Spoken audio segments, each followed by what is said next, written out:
de Rick, une petite fille nommée Nono vient au monde dans une famille modeste. Elle est la dernière d'une fratrie de 5 enfants. Mais dès son plus jeune âge, elle sent qu'elle n'est pas aimée comme les autres. Sa mère, influencée par les croyances du village, pense que Nono est porteuse de malheur. En effet, elle est née peu après la mort de son grand-père, et certains disent que cela est un mauvais signe. Pour cette raison, sa mère garde ses distances avec elle et ne lui montre ni tendresse ni affection. Son père, un homme sévère et dur, ne s'occupe pas d'elle. Pour lui, avoir une fille de plus signifie juste une autre bouche à nourrir, un fardeau supplémentaire. Il préfère s'occuper de ses fils, qu'il considère plus utiles pour l'avenir de la famille. Nono grandit dans une maison où elle se sent invisible. Ses frères et sœurs jouent ensemble, mais elle est souvent mise de côté. Quand elle essaie de se rapprocher de sa mère, celle-ci la repousse ou l'ignore. Parfois, elle l'entend même murmurer « si seulement elle n'était pas née ». Malgré tout, Nono garde l'espoir qu'un jour, ses parents finiront par l'aimer. Mais au fond d'elle, une grande tristesse s'installe, car elle comprend qu'elle est différente aux yeux de sa propre famille. Lorsque Nono a 10 ans, sa mère lui annonce une nouvelle qui va bouleverser sa vie, elle doit partir vivre chez sa tante dans une ville voisine. Sa mère lui explique que la famille est pauvre et qu'il y a trop de bouches à nourrir. Elle lui dit que sa tante a plus de moyens et pourra mieux s'occuper d'elle. Nono est triste de quitter son village, mais au fond d'elle, elle garde un espoir. Peut-être que chez sa tante, elle trouvera enfin de l'amour et de l'attention? Peut-être que là-bas, on la considérera comme une enfant et non comme un fardeau? Mais dès son arrivée chez sa tante, son rêve s'effondre. Au lieu d'être accueillie avec affection, elle est traitée comme une domestique. Sa tante, une femme autoritaire et dure, lui donne des ordres sans jamais lui adresser un mot gentil. Chaque jour, avant même que le soleil ne se lève, Nono doit sortir du lit pour commencer les tâches ménagères. Elle nettoie la maison, fait la vaisselle, lave le linge et prépare le petit déjeuner pour toute la famille. Ensuite, elle doit s'occuper des enfants de sa tante, les aider à s'habiller, les accompagner à l'école et jouer avec eux quand ils le demandent. Elle n'a ni repos ni droit à l'erreur. Si elle casse un verre ou oublie une tâche, sa tante la punit sévèrement. Parfois, elle lui crie dessus, d'autres fois, elle la prive de nourriture. Il arrive même qu'elle la frappe pour une simple faute. Les enfants de la maison, voyant que leur mère ne respecte pas Nono, se moquent d'elle et la traitent comme une servante. Ils ne lui parlent que pour lui donner des ordres et rient lorsqu'elle pleure. La nuit, après une journée de dur labeur, Nono s'endort épuisée sur une vieille natte posée au sol. Son ventre gargouille souvent, car sa tante ne lui donne à manger que les restes des repas. Elle pleure en silence, se demandant pourquoi elle est traitée ainsi. Malgré la douleur et l'injustice, elle refuse de perdre espoir. Un jour, elle se promet de changer son destin, même si elle ne sait pas encore comment. Les années passent, et Nono continue de vivre une vie de souffrance chez sa tante. Elle a maintenant 15 ans, mais rien n'a changé. Chaque jour, elle travaille du matin au soir, sans jamais recevoir un mot gentil ni un signe d'affection. Elle est épuisée, mais elle garde l'espoir qu'un jour sa vie s'améliorera. Un soir, alors qu'elle vient de finir de laver la vaisselle, elle entend des voix dans la cour. Sa tante discute avec une voisine. Par curiosité, Nono se cache derrière un mur et tend l'oreille. « Cette fille n'aura jamais d'avenir », dit sa tante d'un ton méprisant. « Pourquoi la gardes-tu alors ?» demande la voisine. « Elle me sert pour les tâches ménagères, mais je n'ai pas envie de la nourrir toute ma vie. Autant la marier à un vieil homme. Au moins, ça me fera une charge en moins. » Les mots résonnent comme un coup de poignard dans le cœur de Nono. Elle sent les larmes monter, mais elle reste silencieuse. Elle comprend alors une chose terrible, sa tante ne l'a jamais considérée comme un membre de la famille. Pour elle, elle n'est qu'un poids, une servante qu'on peut jeter quand elle n'est plus utile. Nono retourne dans sa petite chambre, le cœur brisé. Elle se sent trahie, abandonnée, mais surtout, elle a peur. Elle sait ce que cela signifie, si elle ne fait rien, elle sera bientôt mariée de force à un homme qu'elle ne connaît pas. À ce moment précis, elle prend une décision importante. Elle refuse de laisser quelqu'un décider de son destin à sa place. Elle ne sait pas encore où elle ira ni comment elle s'en sortira, mais une chose est sûre, elle doit fuir, et vite. Après avoir entendu la terrible conversation entre sa tante et la voisine, Nono ne pense plus qu'à une chose, fuir. Elle sait que si elle reste, on la mariera bientôt de force à un homme qu'elle n'a jamais vu. Elle refuse ce destin. Elle veut être libre. Mais partir n'est pas facile. Elle n'a ni argent ni endroit où aller. Pourtant, elle est prête à tout pour échapper à cette vie de souffrance. Une nuit, alors que tout le monde dort profondément, elle prend une grande décision. C'est maintenant ou jamais. Le cœur battant, elle se lève doucement et rassemble ses maigres affaires. Dans un vieux tissu, elle met sa seule robe de rechange et un petit morceau de pain volé dans la cuisine. Puis, sur la pointe des pieds, elle ouvre lentement la porte et sort dans la nuit noire. Elle avance sans se retourner, le cœur lourd mais déterminé. Elle marche pendant des heures à travers les chemins poussiéreux, guidée uniquement par la lumière de la lune. Elle a peur, elle a faim, mais elle continue. Elle préfère mourir de fatigue que de rester esclave toute sa vie. Après une longue marche, alors que le soleil commence à se lever, elle aperçoit une grande ville au loin. C'est un endroit immense, bruyant, rempli de monde. Elle n'a jamais rien vu de pareil. Mais ici, elle ne connaît personne. Elle est seule, une enfant sans abri, sans famille, sans repère. Complètement épuisée, ses jambes ne la portent plus. Elle titube jusqu'à un marché et trouve un petit coin à l'abri, sous un étal de légumes. Son ventre gargouille, mais sa fatigue est plus forte que sa faim. Elle s'allonge sur un vieux carton et ferme les yeux. Malgré la peur et l'incertitude, elle s'endort, espérant que demain sera un jour meilleur. Au petit matin, le marché commence à s'animer. Les vendeurs installent leurs marchandises, les clients arrivent et les voix s'élèvent dans l'air. Sous un étal de légumes, Nono dort profondément, épuisée par sa longue marche de la nuit précédente. Mais soudain, une voix douce la réveille. « Ma fille, que fais-tu ici ?» Elle ouvre les yeux et voit une vieille femme au regard bienveillant. C'est Maman Fanta, une vendeuse de fruits et légumes connue dans le marché. Elle porte un pagne coloré et un foulard soigneusement noué sur la tête. Nono, encore fatiguée et affamée, recule instinctivement. Elle a appris à se méfier des adultes, surtout après tout ce qu'elle a vécu. « Tu as faim ?» demande doucement Maman Fanta. Nono ne répond pas, mais son ventre la trahit en gargouillant bruyamment. La vieille femme sourit et lui tend un morceau de pain et une banane. D'abord hésitante, Nono finit par accepter. Elle mange lentement, les larmes aux yeux. Cette gentillesse, elle ne l'a plus ressentie depuis longtemps. Voyant que la jeune fille commence à se détendre, Maman Fanta lui pose doucement des questions. Peu à peu, Nono se sent en confiance et raconte son histoire. Émue, la vieille femme lui caresse la tête et lui dit : « Tu es courageuse, ma fille. Si tu veux, tu peux travailler avec moi. En échange, je te donnerai à manger et un endroit où dormir. » Les yeux brillants d'émotion, Nono hoche la tête. Elle ne sait pas encore ce que l'avenir lui réserve, mais pour la première fois depuis longtemps, elle sent une lueur d'espoir. Dès son premier jour sur le marché, Nono se donne à fond. Elle veut prouver à Maman Fanta qu'elle mérite sa confiance. Chaque matin, elle se lève avant tout le monde pour nettoyer l'étalage, ranger les fruits et légumes et préparer la journée de vente. Elle n'a plus peur du travail dur, car elle en a toujours fait. Mais cette fois, elle sait qu'elle le fait pour avancer dans la vie. Elle observe attentivement Maman Fanta vendre ses produits.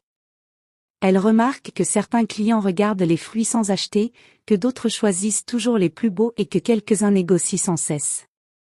Elle comprend vite une chose, le commerce, ce n'est pas seulement vendre, c'est aussi savoir attirer et convaincre les acheteurs. Un jour, elle propose une idée à Maman Fanta. « Maman, si on lave bien les fruits et qu'on les dispose joliment, les clients seront plus tentés d'acheter. » Intriguée, Maman Fanta accepte d'essayer. Et cela marche. Les passants s'arrêtent plus souvent devant leur stand, attirée par la propreté et la fraîcheur des produits. Encouragée, Nono propose d'autres petites améliorations, ranger les fruits par couleur, mettre les plus mûrs en avant, sourire aux clients et leur parler avec douceur. Maman Fanta est impressionnée. Grâce aux idées de Nono, son commerce prospère et les ventes augmentent. Petit à petit, Nono commence à rêver. Un jour, elle aimerait bien avoir son propre stand. Mais pour ça, elle doit encore apprendre et économiser. Elle est déterminée, car elle sait désormais que le travail et l'intelligence peuvent changer un destin. Les journées de Nono sont bien remplies. Elle travaille dur, observe, apprend et économise chaque pièce qu'elle gagne.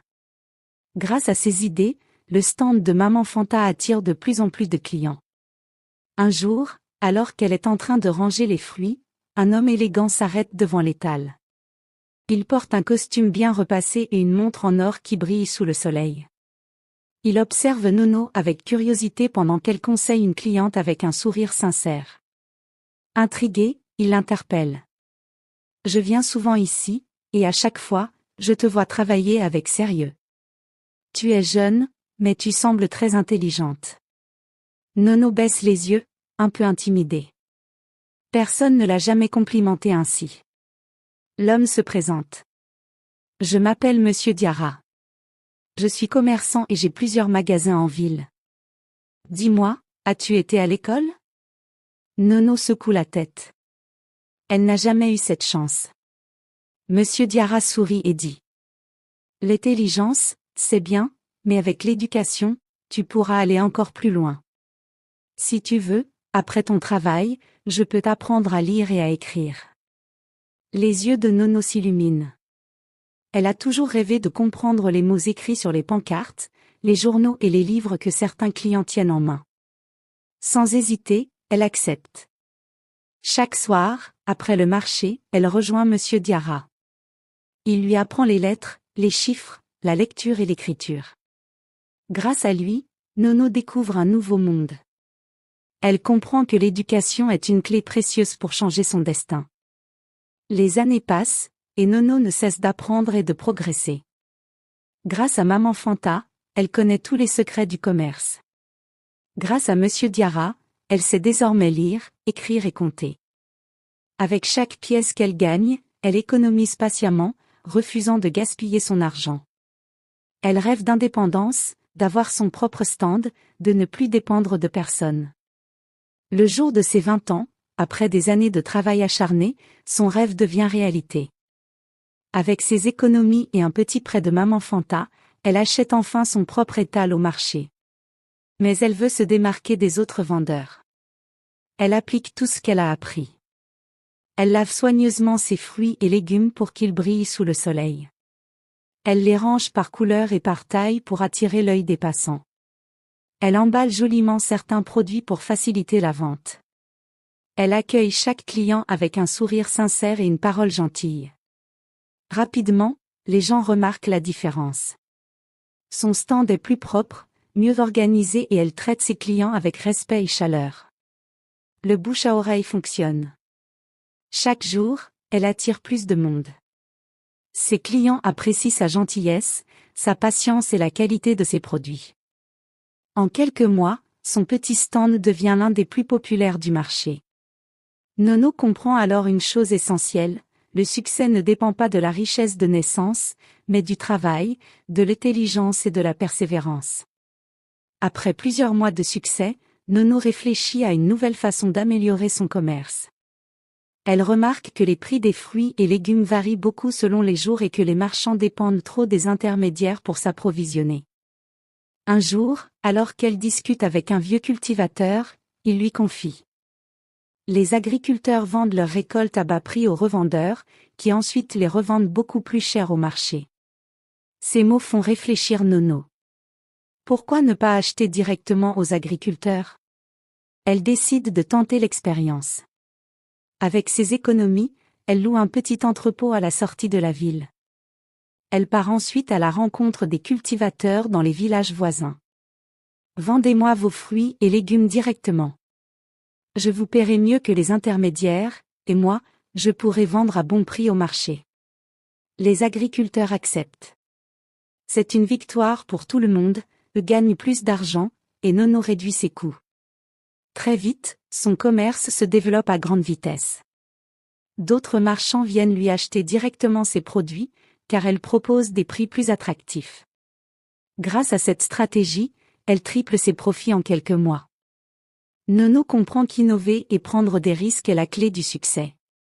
Son entreprise ne fait que commencer, mais elle sent déjà qu'elle est sur la bonne voie pour changer son destin à jamais. Avec détermination et intelligence, Nono fait grandir son entreprise. Son idée d'acheter directement aux agriculteurs a changé sa vie. Mais elle ne s'arrête pas là. Elle investit dans plusieurs entrepôts, embauche des employés et organise un système de distribution efficace.